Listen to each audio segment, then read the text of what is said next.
જિંદગીની ક્ષણનો મહિમા સમજવા જેવો છે. આજે આપણે સમયને જાણીએ છીએ, પણ એ સમયનો સાર્થક ઉપયોગ કરી શકતા નથી. જે જમાનામાં ઘડિયાળ ન હતી, તે જમાનાના લોકોનું જીવન વ્યવસ્થિત હતું. પણ આજે આપણી પાસે ટેકનોલોજી છે, મોબાઈલ છે. મોબાઈલમાં ઘડિયાળ છે અને એલાર્મ પણ છે.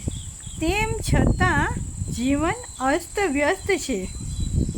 એ સૂવાના સમયે ભોજન કરે છે, ભોજન કરવાના સમયે બગાસા ખાય છે. આ પરિસ્થિતિના નિવારણ માટે વ્યક્તિએ સમયનો મહિમા સમજીને પોતાના જીવનનું ઘડતર કરવું જોઈએ.